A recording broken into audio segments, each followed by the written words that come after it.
All right, next question.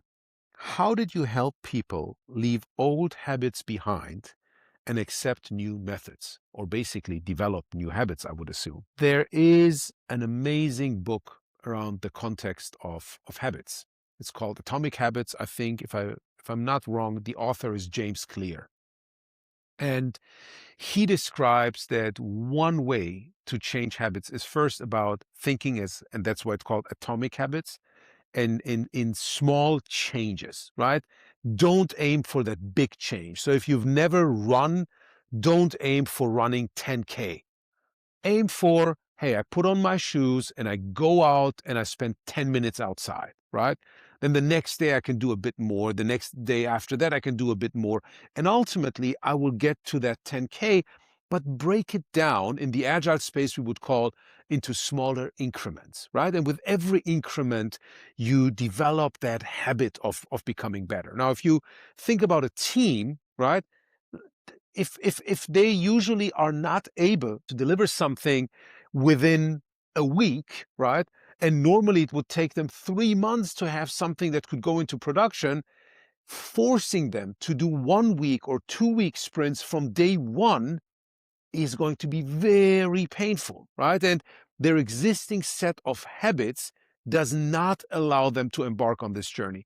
So it is okay to also violate some of those pieces that are written in the Scrum Guide and have sprints that are longer than 4 weeks. It's not the end of the world, right? But you help that team to develop those new habits in a smaller fashion.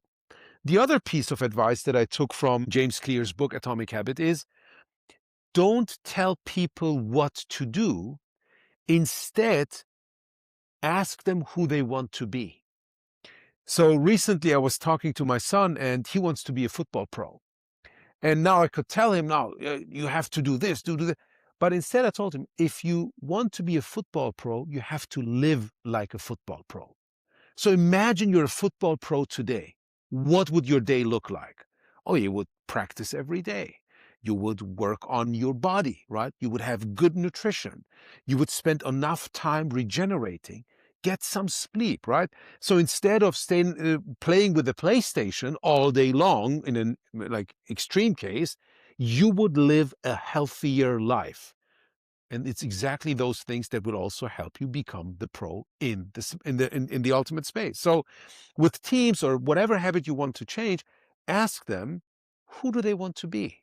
What is their aspiration?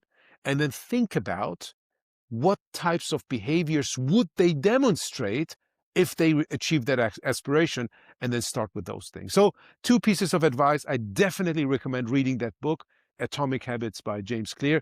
We're not advertisers for them, so this is not some kind of ad or whatever, but I really enjoyed reading it so much myself. This is why I can warmly recommend it to anyone.